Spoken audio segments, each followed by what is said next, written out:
C'è una legge non scritta che attraversa la storia con la precisione di un'equazione. Un algoritmo non scritto vecchio quanto la civiltà stessa.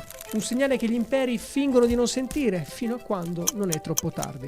Una legge non scritta semplice ma brutale. Quando l'oro raddoppia, gli imperi crollano. Questa non è un'opinione, non è una profezia mistica, ma una lettura onesta di ciò che è successo in passato. E indovina un po', l'oro ha di nuovo raddoppiato. In appena 20 mesi è passato da $2.000 l'oncia a $4.000 l'oncia. E quando l'oro raddoppia, non è il metallo che esplode, ma è il sistema che si sgretola. Quindi la domanda non è se sta arrivando un crollo, ma piuttosto se siamo ancora in tempo per capire che diamine sta succedendo. E prima di analizzare ciò che è successo, perché per rispondere a questa domanda dobbiamo scavare nel passato e faremo in questo video un viaggio che parte da Roma e arriva fino ai giorni nostri, dove analizzeremo nel dettaglio gli ultimi momenti di queste civiltà, che cosa è successo alla moneta e soprattutto che cosa è successo all'oro. Quindi seguimi fino alla fine, perché questo viaggio nel tempo ti darà tutte le informazioni che ti servono per poter analizzare poi quello che succede ora. Sì, perché la storia ha un brutto vizio, è il vizio di ripetersi. Quindi prima di partire ti stessi chiedendo come comprare oro, ecco una soluzione tutta italiana che secondo me è veramente interessante. Sto parlando di Solidus. Un progetto innovativo che opera in sinergia con Carrara SpA, una delle più conosciute aziende italiane nel campo della raffinazione dell'oro, un progetto che è per me la porta d'ingresso al mondo dell'investimento in oro. Adatta a chiunque e che permette di fatto all'oro di riprendersi il suo status, ciò che è sempre stato suo di diritto: essere la vera moneta. Infatti sto parlando di un'app conto che puoi iniziare ad usare totalmente gratis e che ti permette di acquistare oro fisico puro direttamente dal tuo smartphone. Ma non solo, infatti se vorrai potrai anche spenderlo con la tua carta Mastercard associata. Quando depositi, l'intero capitale è sempre disponibile sul tuo conto e può essere utilizzato in qualsiasi momento per le spese con la carta associata, un po' come fosse un normale conto, ma con una particolarità. Infatti potrai acquistare oro fisico garantito e custodito da Carrara SpA a partire da una commissione fissa di €1 al grammo. La particolarità è che tu potrai decidere in qualsiasi momento di spendere quell'oro tramite appunto la carta associata, oppure fartelo spedire a casa in lingotti fisici. Quindi sia che tu voglia accumulare oro fisico sul lungo termine e di tanto in tanto fartelo spedire a casa, sia che tu voglia un'app conto che ti permette di pagare comodamente con una carta associata o addirittura spendere l'equivalente del tuo oro che viene, se vuoi, convertito al momento del pagamento in euro, puoi farlo. Oggi hai tutto in un'unica app. Puoi registrarti gratis all'app, qua sotto ti lascio il link, usa il codice DEMASI inserendolo qui nel momento della registrazione e benvenuto nel mondo dell'oro. Torniamo quindi al tema clou. Che cosa sta succedendo all'economia e soprattutto che cosa succederà ancora all'oro? Come ho detto, dobbiamo fare prima di tutto un viaggio nel tempo, quindi mettiti comodo, spegni le notifiche e partiamo nel nostro viaggio nel tempo. La nostra prima tappa è Roma. Il modello romano è stato esportato e seguito per tutti gli anni a venire. Stabilità, ordine, esercito, infrastrutture, cultura e soprattutto moneta. E partiamo proprio dalla moneta, il denarius. Il denarius era un simbolo prima di tutto di fiducia, prima appunto che di mezzo di scambio. Creato nel 211 a.C., conteneva ben il 95% d'argento. Per 3 secoli nessuno lo aveva messo in discussione, nessuno l'aveva toccato. Poi è successa la cosa che accade sempre. Roma ha iniziato a spendere più di quello che gli entrava. Le guerre costavano, difendere la popolazione costava, la burocrazia divorava ricchezza, l'esercito pretendeva più soldi, i politici cercavano applausi immediati, mentre la stabilità a lungo termine andava via via sgretolandosi. E cosa si fa in questi casi? Cosa si fa quando le entrate sono troppo basse rispetto alle uscite? E quando non puoi aumentare ulteriormente le tasse? La soluzione più semplice è manipolare la moneta. Il denarius iniziò così gradualmente a perdere valore. Goccia dopo goccia, imperatore dopo imperatore, la quantità di argento in ogni singola moneta si ridusse. Nel 60 d.C., sotto Nerone, passò dal 95% al 90%. Sotto Traiano passò all'85%, sotto Commodo al 70%. e nelle dinastie successive si ridusse fino al 50%. Nel III secolo, quindi verso la fine dell'impero, il denarius aveva al suo interno solo più il 5% di argento. Tutto il resto era rame, praticamente una moneta di rame o altri metalli meno preziosi con un po' di rivestimento intorno di argento. Ma quando la moneta perde così valore, la fiducia vacilla. Ed è proprio questo il concetto chiave. Le persone smisero di credere alla moneta, videro i prezzi delle cose alzarsi, gonfiarsi, esattamente come succede oggi. I mercati, i soldati, i mercanti iniziarono a utilizzare altri mezzi di scambio. Iniziarono a chiedere di essere pagati non più in denarius, ma in oro. Ed ecco quindi la magia. L'oro raddoppia il suo valore rispetto al denarius. Gli storici stimano che l'incremento dell'oro fu di circa il 1000% in appena qualche decade. L'auro, la moneta d'oro romana, valutata agli inizi circa 25 denari d'argento, arrivò nel III secolo a valere migliaia di denari. Da 25 denari d'argento a migliaia di denari. E potenzialmente quando Costantino cercò di riformare il sistema creando il solidus, una nuova moneta d'oro, probabilmente il controvalore rispetto al denario era di milioni. Ed ecco qui il pattern. Quando la valuta perde valore, l'oro rispetto ad essa esplode.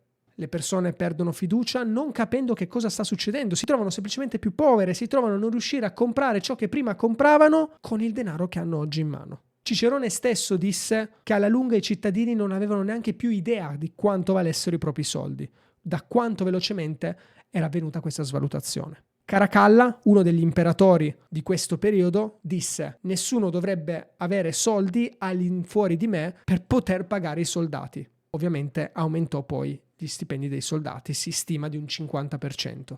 E questo era ciò che interessava in quel momento all'impero. Cioè gran parte della liquidità andava verso i soldati, quindi al mantenimento del potere, ma a che prezzo? Le tasse salivano, l'inflazione distruggeva i salari, il commercio rallentava e l'esercito continuava sempre a macinare più soldi. Si cercava di conquistare e parallelamente difendere ciò che si aveva, ma la verità è che mentre si cercava di sopravvivere, Roma ormai era nelle sue fasi finali. Roma, esattamente come tutti gli imperi, si basava sulla fiducia del suo popolo. E quando il popolo inizia a aver fame, quando il popolo smette di fidarsi, il sistema crolla. E questa è solo la prima lezione storica, lezione che ci mostra un pattern chiaro, un pattern che vedremo ancora e ancora e ancora.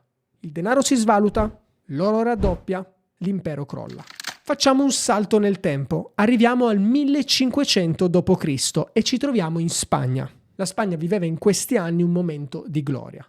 Oggi potremmo paragonare quel momento alla supremazia tecnologica degli Stati Uniti. Avevano colonie ovunque, Europa, Asia, Africa, Americhe e soprattutto avevano qualcosa che nessun altro possedeva. Risorse praticamente illimitate di oro e argento provenienti dalle Americhe. Ma, come si sa, spesso la ricchezza facile è anche la droga peggiore. Ancora una volta la Spagna ripeté il pattern, fece la stessa identica cosa che fecero tutti gli altri imperi della storia. Credeva di essere invincibile e iniziò a spendere senza controllo. Guerre, burocrazia, opulenza. L'impero si gonfiava sempre di più di debiti e di promesse che non avrebbe mai rispettato. Pensa che al suo massimo picco la Spagna importava più di 200 tonnellate di argento ogni anno dalle Americhe. Più di 200 tonnellate di argento erano seduti letteralmente sulla più grande riserva della storia di oro e argento, della storia di quel periodo, quindi in quel momento storico, ma della storia in generale. Avevano letteralmente tonnellate di oro e argento. Eppure qualcosa non funzionò. Lo storico Earl Hamilton, che studiò la storia economica spagnola proprio in questa fase, proprio tra il 1500 e il 1650, ci riporta tutto in modo estremamente dettagliato. Tra il 1500 e il 1600, infatti, si stima che i prezzi dei beni in Spagna quadruplicarono, cioè salirono di 4 volte in appena 100 anni. Nel resto dell'Europa si parla di moltiplicatori di 6 volte. E questo è un punto essenziale da capire. Quando espandi la massa monetaria, anche se sotto un gold standard o un silver standard, comunque l'inflazione fa crescere i prezzi e le persone comuni pagano. Tra poco torniamo su questo concetto e per spiegare questo concetto dobbiamo continuare a guardare la storia. Durante questo periodo la Spagna prendeva un sacco di debiti per poter finanziare le guerre, finanziare la propria espansione. In particolare sotto Filippo II questi debiti divennero letteralmente insostenibili. Nel 1557 la Spagna non riuscì a saldare il suo debito e quindi andò in default praticamente. Nel 1575 ancora una volta non riuscì a saldare il suo debito, di nuovo default. Nel 1596 idem e nel 1607 ancora una volta non riuscì a saldare il suo debito. Praticamente 4 default in appena 50 anni. E la cosa più interessante è che secondo gli storici in questo periodo il rapporto tra debito-PIL spagnolo era del 60%. 60% e fecero 4 default nel giro di 50 anni. Ed è incredibile guardare a questo dato, confrontarlo con quello di oggi, perché gli USA attualmente hanno un rapporto di debito rispetto al PIL del 125%, come puoi vedere in questa foto. Il Giappone addirittura del 200%. Sì, le cose cambiano, i tempi cambiano, quindi questi dati chiaramente sono diversi rispetto ai dati del passato, però è sempre comunque interessante andare ad analizzarli e confrontarli. E arriviamo quindi al nocciolo. Che cosa fanno gli stati, i governi quando non riescono a ripagare i propri debiti, quando le cose vanno male? Bingo, svalutazione. Nessun impero accetta di rallentare. Quindi si opta sempre per la scelta più semplice, quella di manipolare la moneta. Crearono così delle monete in lega di argento e talvolta d'oro, ma che contenevano per lo più rame, il Real de Velón, cioè il biglione. Questa moneta partì con un tasso di 2-1 rispetto al Real de Plata, cioè la moneta d'argento normale. Quindi 2 biglioni per prendere un Real de Plata. Ma nel corso degli anni fu costantemente svalutato, riducendo sempre di più la quantità di metallo e aumentando sempre di più questo cambio. Risultato, ancora una volta, crollo della fiducia. Mentre i prezzi salivano, perché diminuiva il valore di ogni moneta, le classi più basse facevano sempre più fatica a stare dietro a questa esplosione dei prezzi. Erano strozzati dalle tasse e rincorrevano i prezzi delle cose che continuavano a salire, insomma non riuscivano a campare. Nel frattempo i più ricchi prosperavano seduti sopra montagne di oro e argento. Chi aveva avuto la lucidità di accumulare ora era relativamente tranquillo. Cosa successe? Ancora una volta il resto, come si dice, è storia. Il prezzo di oro e argento raddoppiarono nelle tasche dei pochi che riuscirono a possederlo, mentre tutti gli altri si ritrovavano con salari che crollavano, l'inflazione che divorava letteralmente tutto e l'impero che, nonostante era seduto su montagne di oro e argento, di metalli, di risorse, si dissolse. Ancora una volta abbiamo lo stesso identico pattern, lo stesso segnale. Svalutazione della moneta, l'oro e l'argento che raddoppiano, l'impero che crolla. Facciamo ora un altro salto temporale. Siamo a fine Settecento in Francia. La Francia è in difficoltà. Debiti che non riescono a ripagare, costi di guerra enormi, ancora una volta, ed entrate troppo basse. Nel 1780 la Francia era letteralmente in bancarotta. Non potevano più alzare le tasse perché erano già molto alte e il popolo era letteralmente in subbuglio. Disordini, guerre civili, insomma c'era veramente di tutto. E così ebbero una nuova idea geniale. Stampare moneta, e qui arriva la carta moneta, non più la svalutazione nelle monete, ma carta moneta, stampare carta moneta garantita dai beni confiscati alla Chiesa. I famosi assignat che puoi vedere qui. Nel 1789 furono lanciati questi assignat che dovevano essere coperti dai terreni appunto confiscati alla Chiesa. Un denaro apparentemente forte, appunto coperto da asset reali e tangibili, i terreni. Ma, come spesso avviene in questi casi, quando inizi a stampare ti fai prendere la mano. La promessa alla base era semplice: è solo moneta tecnica, è una moneta che ci serve in questo momento per far ripartire l'economia. Solita bugia. In appena 6 anni si stima che stamparono assignat per un valore di 45 miliardi e ovviamente la valuta crollò. Nel 1790, quando furono commerciati gli assignat, una moneta d'oro Luigi XVI valeva 15 lire francesi. Nel 1795, quindi solo 5 anni dopo, quella stessa moneta d'oro valeva 600 lire francesi. Questo ci fa capire di quanto si sia svalutata la moneta. E ancora una volta abbiamo lo stesso pattern. L'oro raddoppia, continua a crescere, raddoppiare e tutto crolla. Come a Roma e in Spagna prima, le conseguenze furono ancora una volta catastrofiche. Prezzi dei beni che esplosero, si andò in iperinflazione, le persone non riuscivano a permettersi neanche il pane e le strade si riempirono di rabbia e rivolte e di teste che rotolavano. Il 21 gennaio 1793 alle 10:10 In Piazza della Rivoluzione, l'attuale Place de la Concorde, Luigi XVI fu ghigliottinato e una dopo l'altra continuarono a rotolare teste mentre la Francia sprofondava nel caos che continuò fino alla ascesa di Napoleone. Ancora una volta, stesso pattern. L'oro raddoppia, non per prosperità, ma perché il popolo capisce che qualcosa si è rotto, la valuta si sta svalutando e con essa anche la fiducia nello Stato. Facciamo ancora un salto, questa volta siamo nel 1800, Inghilterra.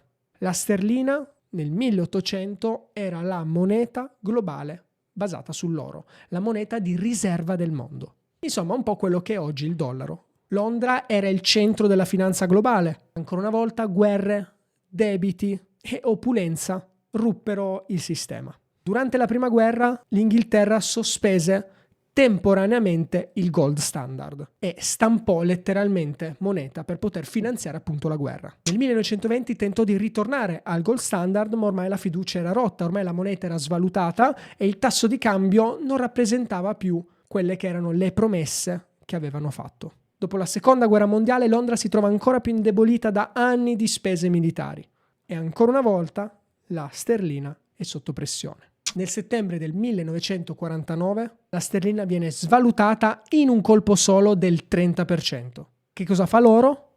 Esatto, raddoppia. Un funzionario di allora, Mr. Pargeter, disse: poiché il governo è stato obbligato a svalutare la sterlina, questo ha aumentato il controvalore dell'oro e questo, anziché fare il bene dello Stato, ha mandato denaro nelle tasche dei privati. In pratica, chi aveva oro è diventato ricco dall'oggi al domani. I cittadini normali sono rimasti solo con soldi in mano che continuavano a essere sempre più deboli. Ancora una volta il mondo smette di credere nella valuta di riferimento globale. La sterlina va incontro ad una crisi dopo l'altra. Arriviamo quindi al 1944, una data storica, la data degli accordi a Bretton Woods. In questo momento il dollaro sostituisce ufficialmente la sterlina. Per chi non conoscesse che cosa sono gli accordi di Bretton Woods, eccolo qui, sono praticamente un insieme di regole economiche internazionali che puntavano a creare un ordine monetario appunto interamente negoziato come mezzo di governo dei rapporti tra gli stati indipendenti. Insomma, piazzava il dollaro e ancorava tutto al dollaro, che a sua volta era ancorato all'oro. Una sorta di gold exchange standard, se vogliamo, dove avevamo appunto il dollaro collegato all'oro con un cambio di 35 dollari l'oncia e tutte le altre valute collegate al dollaro. In questo modo l'Inghilterra cedette ufficialmente il passo al dollaro agli Stati Uniti e quindi di fatto crollò l'egemonia inglese ancora una volta con lo stesso pattern: svalutazione della moneta, raddoppio dell'oro, crollo di una potenza mondiale. Continuiamo però la nostra storia. Inizialmente il sistema regge, ma come al solito ci si fa prendere un po' la mano.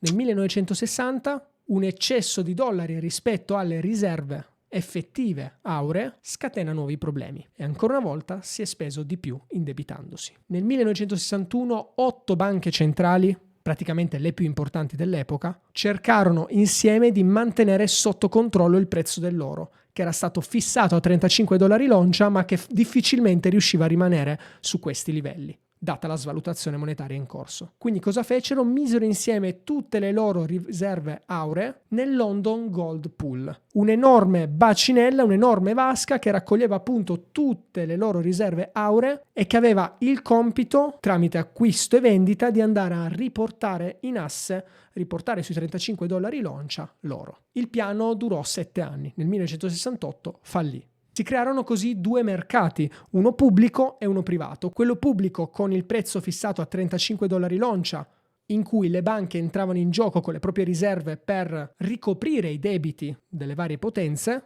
Quello privato invece era il cambio normale tra privati, appunto. Inutile dirlo, da un lato quello pubblico era fisso a 35 dollari l'oncia, ma nel privato l'oro correva e correva molto più velocemente. Questa divergenza però era un problema. Siamo nel 1971 e gli USA decidono di metterci una pezza sopra.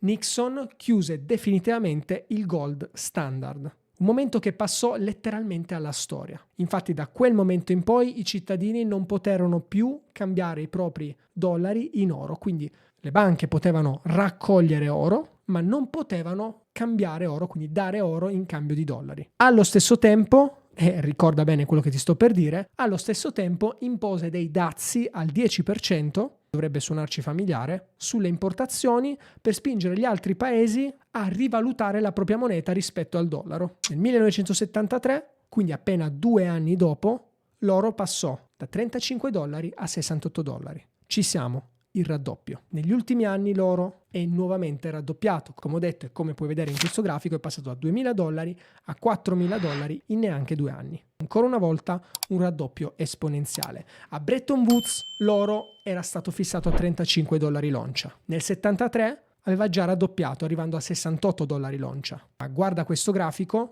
ha continuato a raddoppiare anno dopo anno, arrivando negli anni 80 a superare i $600 l'oncia, siglando rispetto al 1944, rispetto agli accordi di Bretton Woods, un per 20. Ogni raddoppio significa solo una cosa: calo di fiducia nella stabilità del sistema, nella stabilità politica, nella potenza militare e nella leadership economica. E ora ci siamo e arriviamo quindi ai giorni nostri. Spesa pubblica crescente, deficit strutturale, debito che non può essere ripagato, moneta stampata come analgesico per ogni crisi.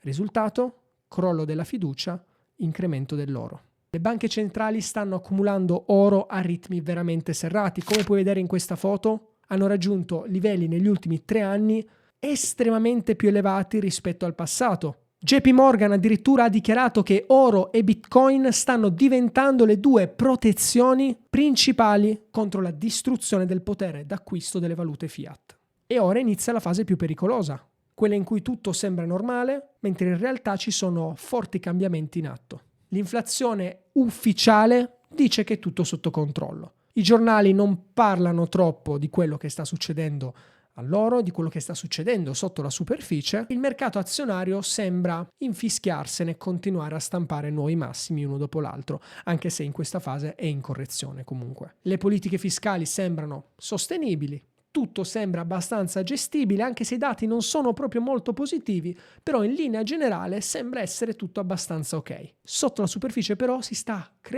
formando proprio lo stesso pattern. Il debito cresce più dell'economia. E quindi abbiamo una spesa pubblica, come puoi vedere in questa immagine, di oltre $7 trilioni da inizio anno ad oggi e un'entrata invece di appena $5.2 trilioni, sempre da inizio anno ad oggi. Quindi un deficit che man mano va avanti, aumentando quello che è il debito pubblico. Il debito sale, il costo degli interessi cresce e le banche centrali, per pararsi, comprano oro. Ora il debito pubblico ha raggiunto, come puoi vedere qui, $37 trilioni.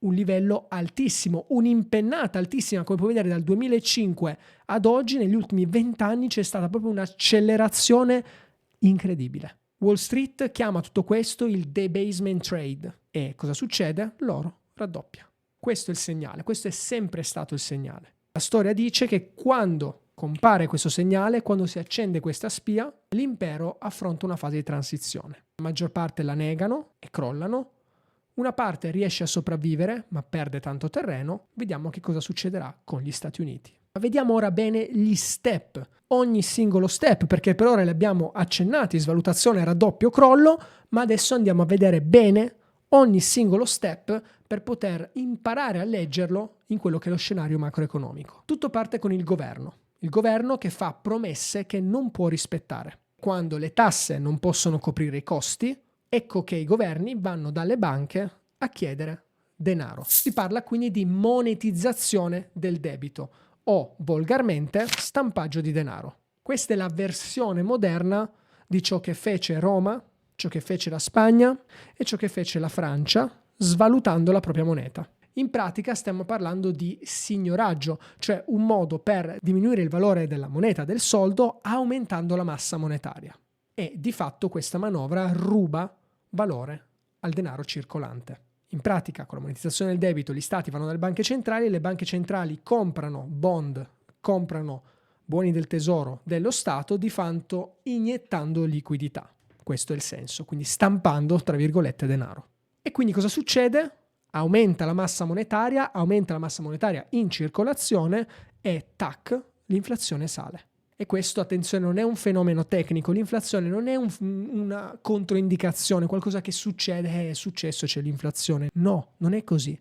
È un vero e proprio trasferimento di ricchezza, quella che io chiamo la tassa nascosta. Sanno benissimo come funziona, perché conoscono benissimo il sistema, non sono stupidi. E in tutto questo si scatena l'effetto Cantillon. Un meccanismo preciso, chirurgico e in fondo anche un po' crudele, che va a settare il modo in cui questo denaro fluisce. Perché sappiamo cosa succede. Il denaro viene prima passato alle banche. Solo in ultima istanza arriva alle persone comuni. E quindi chi riceve il denaro per primo lo utilizza, governi, banche, grandi aziende, lo utilizzano per acquistare asset, per comprare beni reali, oro, terreni, materie prime, insomma beni prima che si apprezzino, prima che i prezzi esplodano. Quindi ricevono l'oro in prestito, comprano quegli asset prima dell'esplosione dei prezzi, poi l'oro gradualmente arriva nelle tasche delle persone comuni, con mutui, prestiti e cose varie, ma in quel momento i prezzi hanno già iniziato a salire, sono già esplosi. Quindi questo effetto Cantillon ci dice sostanzialmente che chi è più vicino alla fonte del denaro guadagna progressivamente di più rispetto a chi è più lontano. No? È come avere una cascatella, chi è vicino alla cascata prende più acqua, via via quello l'ultimo nel rigoletto che ti arriva nel paesino di chilometri di distanza, c'è sempre meno acqua, c'è sempre un flusso minore. Chi è vicino alla fonte acquista prima che i prezzi esplodano, comportando in realtà in parte l'esplosione proprio di quei prezzi. Chi è al fondo invece si trova poi ad acquistare quello che rimane ad un prezzo elevato. Questo è il momento in cui la classe media e la classe povera viene asfaltata. Cosa dovremmo fare quindi? Dovremmo capire innanzitutto che cosa sta succedendo, non farci prendere dal panico, non spaventarci, non fuggire, ma comprendere molto bene, essere consapevoli degli step e di quello che succede, di ciò che è successo storicamente, che anche se non è assolutamente detto che succeda in futuro, ci dà comunque un metro di giudizio importante per quantomeno comprendere come si muovono le cose e provare ad agire di conseguenza. Prima di tutto dobbiamo capire che stiamo entrando in un nuovo ciclo storico-economico, capire che non stiamo vivendo un periodo difficile, ma letteralmente un cambio di paradigma, è un nuovo salto. Siamo in una fase di reset del sistema. Capire che i mercati ci stanno parlando e che l'oro è il loro linguaggio più facile, più comprensibile e più trasparente in assoluto. Capire quindi che quando l'oro ci parla, quando l'oro ci dice «Ehi, sto raddoppiando», significa che la moneta si sta indebolendo e che qualcosa sta appunto cambiando. Gli step quindi sono sempre gli stessi. 1. Il governo spende più di quanto incassa e contrae debito. 2. Le banche centrali stampano più soldi, monetizzazione del debito, quindi acquistando il debito e prestando di fatto soldi ai governi, inondando il sistema con nuovo denaro. 3. La massa monetaria esplode. Il denaro diventa progressivamente più debole, cioè ti compra sempre meno in termini di potere d'acquisto, si hanno i prezzi che salgono. 4. I risparmiatori perdono soldi. Chi ha solo risparmiato soldi inizia a essere sempre più con l'acqua alla gola, mentre i prezzi esplodono si ritrova via via con soldi meno di valore e fa sempre più fatica a mantenere il passo della svalutazione monetaria e quindi dell'incremento dei prezzi dei beni. 5. Le elite usano il nuovo denaro per comprare più oro e altri asset come terreni, bitcoin, materie prime, asset che possono sopravvivere alla svalutazione prima ancora che avvenga la svalutazione e nel durante, quindi in prima fase accumulano. Poi man mano i prezzi esplodono, ti ricordi sono quelli più vicini alla fonte. E 6. Crolla la fiducia e il sistema crack, si rompe. Chi sopravvive a questo cambiamento è chi ha accumulato asset reali nel tempo. Chi ha asset asimmetrici con un po' di pazienza prospera, mentre tutti gli altri si vedono i propri soldi bruciare letteralmente in tasca. È successo a Roma, è successo in Spagna, è successo in Francia, è successo in Inghilterra, è successo a tutti i grandi imperi della storia, stesso pattern, stesse cose e ora sta succedendo negli Stati Uniti. Gli USA ne sono consapevoli, le banche centrali ne sono consapevoli, i grossi investitori ne sono consapevoli, ma le persone comuni non hanno idea di ciò che sta succedendo. La storia non è mai stata un mistero, ma piuttosto un loop Un ciclo che continua ciclicamente a ripetersi finché qualcuno non impara la lezione. L'oro ha raddoppiato di nuovo, gli imperi lo sanno, i mercati lo sanno, di nuovo le banche centrali lo sanno, tutti i grossi lo sanno, solo le persone comuni non ne sono consapevoli. E quindi la storia si sta ripetendo. Sì, cambia la cornice, sì, cambiano gli scenari, cambiano le persone coinvolte, ma il pattern continua ad essere quello. C'è chi interpreta il segnale e si protegge, c'è chi invece lo ignora e viene travolto. E il segnale non è che l'oro è raddoppiato, non è la magia accaduta per far crescere così l'oro, no, è il cambiamento nella fiducia dei governi. L'oro ci dice che qualcosa sta cambiando nella fiducia delle persone verso i governi. È quella la chiave di volta, l'interpretazione, perché quando la fiducia nei governi crolla, il governo non riesce ad andare avanti e si dissolve. Ora non sto dicendo che domani crollerà il governo statunitense, stanno attuando tutta una serie di pratiche per cercare di rimanere in piedi e sì, probabilmente continueranno a stampare, ma quello che voglio dirti è che ciò che fa la differenza nel lungo termine è avere asset. Non preoccuparsi di accumulare montagne di denaro che sappiamo svalutarsi, ma concentrarci nell'accumulo di asset reali, asset solidi, duri, che possano attraversare le crisi. Sì, è vero, il loro valore oscilla, è vero, il prezzo dell'oro è salito, probabilmente ritraccerà, certo, rispetto al dollaro, ma sul lungo termine il discorso cambia totalmente. Ancora una volta si sta ripetendo il pattern. L'oro raddoppia, gli insider sono già dentro, le banche centrali stanno già accumulando, Wall Street se n'è accorta e chiama questo il debasement trade, sostenendo che gli investitori si proteggeranno dal crollo monetario accumulando oro e bitcoin e tutto di nuovo il loop che ritorna. Non è la fine del mondo, ma un nuovo cambio di paradigma. Fammi sapere che cosa ne pensi nei commenti, iscriviti al canale mi raccomando se ancora non l'avessi fatto per rimanere aggiornato con tutte le prossime analisi, perché continueremo a tornare su questi temi, monitoreremo, vedremo che cosa sta succedendo settimana dopo settimana, mese dopo mese. Mi raccomando, condividi il video a chi è totalmente inconsapevole di questo grande cambiamento in atto. Ti ricordo qua sotto ti lascio il link per scaricare gratuitamente l'app di Solidus per poter comprare e spendere il tuo oro comodamente. Utilizza il codice, mi raccomando, DEMASI in fase di registrazione. E no, questa probabilmente non sarà la fine del mondo, ma un nuovo cambio di paradigma che chiamerà ognuno di noi a fare una scelta, essere protagonisti o comparse in questo grande cambiamento.